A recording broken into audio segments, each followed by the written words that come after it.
Je m'appelle Arnaud Etienne, le prénom c'est Arnaud. Tu es responsable d'équipe énergie à la Chambre d'agriculture du Nord-Pas-de-Calais au titre de référent en méthanisation. Si tu étais une source d'énergie, laquelle serais-tu? Alors en toute objectivité, je vais dire la méthanisation. C'est un sujet que je travaille depuis plus de 15 ans. Tout était à créer, donc il y avait des challenges autour de ça. Tu nous donnes une astuce pour réussir sa transmission énergétique. Pour faire une bonne transition ou transmission énergétique, c'est une question déjà de vouloir. C'est-à-dire que c'est pas qu'une question d'outils, mais je pense qu'il faut surtout une vraie volonté. Il faut en être convaincu au départ qu'on a envie d'évoluer dans sa manière de travailler. Ce qui est génial dans ton job, ce que je trouve génial, c'est que je suis pas dans la routine. 3 critères pour se lancer en méta.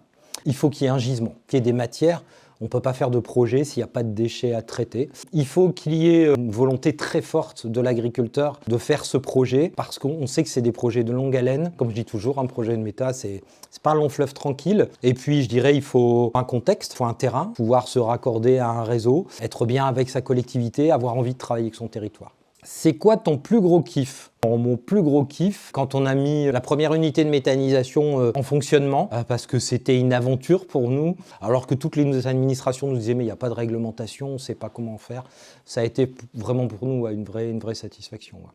3 critères pour se lancer en photovoltaïque. Je dirais il faut un bâtiment avec les bonnes orientations, la bonne charpente, la bonne toiture, avoir une bonne stratégie. Je veux faire de la revente totale d'électricité ou je veux autoconsommer par exemple. Pourquoi solaire et méta, c'est un duo? C'est un duo aujourd'hui parce qu'une unité de méthanisation, pour produire de l'énergie, elle a besoin d'électricité pour fonctionner. Sur une unité de méthanisation, on a des bâtiments et c'est un lieu privilégié tout simplement pour poser du panneau solaire. Tu nous donnes un scoop.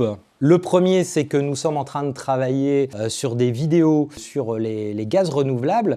Et puis l'autre scoop, c'est que nous avons validé récemment le fait de faire un nouveau salon Solar Agri-Day, plutôt Mozart au téléphone. Clairement, plutôt Mozart, étant clarinettiste depuis mon plus jeune âge. On trouve où les infos? On les trouve bien sûr sur notre site internet au niveau de la région, on les trouve aussi sur les réseaux sociaux. On est aussi présent dans tous les salons agricoles. On donne aussi beaucoup d'infos au travers de nos formations. Pourquoi me contacter? Parce que je pense que la Chambre d'agriculture, c'est vraiment aujourd'hui un peu le point central sur les énergies renouvelables en agriculture. On a la chance d'avoir une équipe de conseillers experts.